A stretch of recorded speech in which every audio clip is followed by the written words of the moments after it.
Red card. When there's a what, sorry? When there's a red card. So what red card means, one more player is gonna leave the pitch. So but if you six. already have 7, you cannot go to 6. Basically, the game finishes. Okay. FIFA allows us to have 7 players, minimum, and that's it. We cannot go under that now. So when you have the 7 players and then you get a red card, you lose the game. You lose the game. Okay. Interesting. Good question. So you have to be very careful with the tacklings then. Yeah, point. for sure. And now that they are playing, I can tell you a little bit about gameplay. What we're doing in gameplay. So we wanted to give more tools to our fans to control the game, to have more control in every moment, from the high-level tactics to every single ball touch. There's more things that you can do in FIFA 19. The first feature is the active touch system. And this is basically a rewrite on how the player approaches the ball and what animation it selects to get a good contact, to get a nice looking shot, for example. Oh, Timox just scored.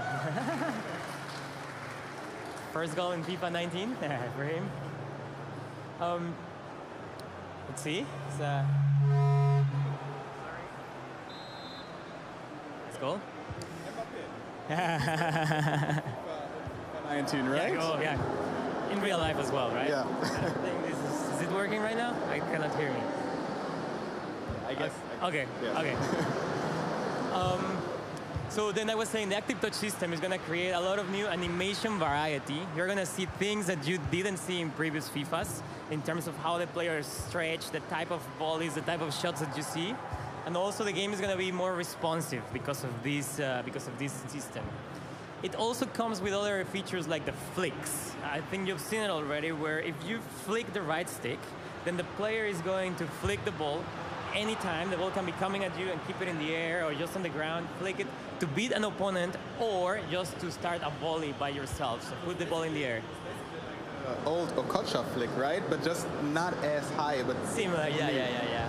There's something else though. If you press LT while doing the flick, you can bounce the ball on the ground, so it basically bounces over the player's head, and it's also very good to let's say, a fancy way to beat a slide tackle. So you just bounce the ball on the ground. It's pretty cool.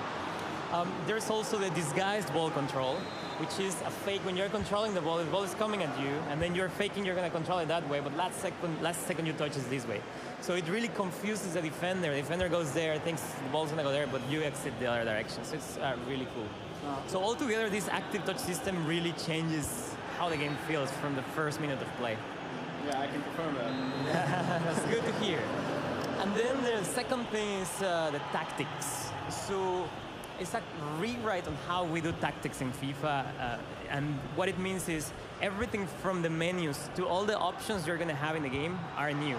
What you see in real life, like teams playing possession or playing fast build-up, long balls, you will see those tactics in the game. Same for defending. You will see like high pressure or just drop back. Could be also pressure after you lose possession, or just a type of surprise type of pressure. Like if I know you're in trouble, I can go and put pressure now, so you don't have passing options, and then hopefully you lose the ball. Speaking of tactics, there are also quick options now to change your tactics without going into the menu, but just with the D-pad, correct? That's exactly the next part that I was going to mention. So you can customize your mentalities in the game. You always have like 5 mentalities, and then you can say exactly what each mentality is going to do. So it's basically like creating game plans. You say, okay, when I'm losing, I want to have this formation with these player instructions with these tactics. But if I'm winning, I want to have this other set of tactics. So, and then you access that through the D-pad. So that basically gives you instant control of your tactics without having to use one of your passes to go to team management. So I think that's going to be really, really important for players like these guys that are competitive gamers. So that means just more control, which is the idea behind FIFA 19. And then there's more features. The next one I want to mention is the time finishing. So it's a tricky one at the beginning, but try to do the hard I know. shot then. We know. So the more you played FIFA 18 and the more you did the low shot, it's probably a little bit harder to get used to the new mechanic. But believe me, when you get used to, when you learn it, it's much more interesting. Yeah, goal by Cristiano Ronaldo this time. The equalizer by Mo. So, replay. Okay. Yeah, so once you learn this mechanic, it's really more rewarding because now it's up to you to have a really good shot. So how you perform this mechanic is you request your shot regularly, and then when the player is actually about to contact the ball, you need to double tap at that moment. If you do it correctly, then the shot is going to be more powerful and it's going to be more accurate as well. The problem is if you miss the time. If you're too early, let's say, then your shot will be really bad. You're going to shank the ball to the right instead of aiming where going the ball to where you wanted it to go. Yeah. So that's going to be that's weitere Features unterhalten. Yeah. So we were talking about the defense. Is there anything that you can do manually in the defense that has been changed in regards to FIFA 18? So this year we adjusted the deceleration rate of the players when they don't have the ball. So basically, if you know your opponent is going to go right, he's going to cut back inside and he's going to go right, and you know that and you're pointing there, your player will have a better time just understanding that and then changing directions. So that allows you to stay in a one-on-one, like defending in a much better position and ready to react. There were situations before where you knew he's going down the wing, he's going to cut back inside and he's going to do a finesse shot. And even though you knew that and you were pointing, your player he was not as fast reacting, right? So that's improved in FIFA 19, and I think that's a very good change. The other thing that is changing in terms of defense that is very important and is the next feature that we haven't talked about yet, it's the 50-50 battles. So what is this? Is basically a rewrite on the system that tells the players when to go and battle for the ball. There were many situations in FIFA 18 where I'm dribbling, I know you're going to tackle me, and I just kind of get out of the way. Or you know the ball is right there and your player just backs up instead of going for the ball. So we wanted to get rid of those situations, and then with the new system, players are really understanding the ball is there, I need to play an animation to take the ball in that direction, because that's the direction I want to go. The ball is not going to go that way. So both players engage in a battle that it just makes the FIFA look more realistic, more authentic, because that's what you see in real football. In real football, I'm not going to let you tackle me. Oh, we have a goal by Cuadrado. Use a 2-1, which is more Aubameyang. Yeah, and you see the flicks, some flicks in there. And new fake shot, right? Yeah. There's also a new fake shot. This one. Yeah, they're doing all the new moves. So those 50-50 battles are really changing how FIFA feels. It just feels more natural, like real movement from real life football. When there's a 50-50 battle, what actually decides, or which attributes of the player, or what is the deciding factor in That's who a good wins question. this battle? There's some user skill. If you're pointing to the trajectory earlier than your opponent, your player may get there faster. There's also attributes. So depending on how heavy the player is and how strong he is, he will have more chances to get it.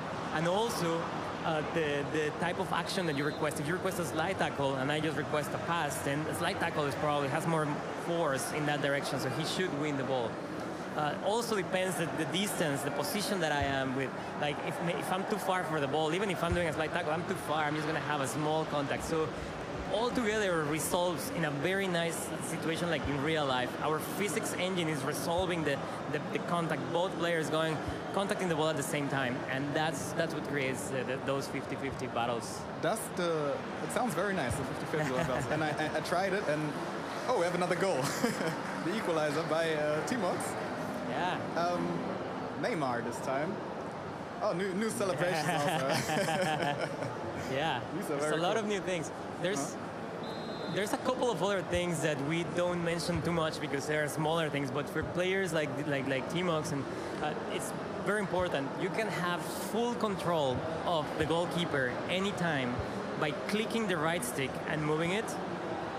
Anytime you're defending, like he could do it now, and then that really helps you to anticipate, okay, somebody's going to cross the ball, then I just get out of my line and then go catch the ball. So you don't feel as lost when there's a one-on-one situation, or you see the cross is going to this particular striker. Exactly, you have more control. Also, if you know there's a one-on-one and you know the striker is going to shoot far post, you can already go far post and save the shot.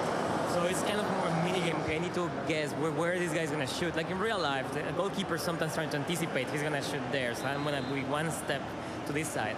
So now you can do that in FIFA as well. That's very cool.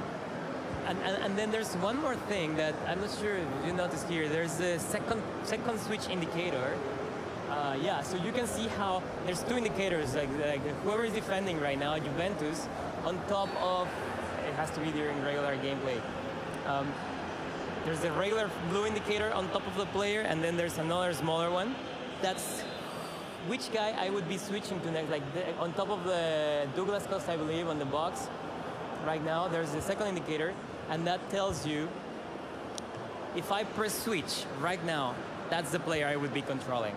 And it's also, if I do secondary contain, that's the player that would be doing the pressure on the opponent.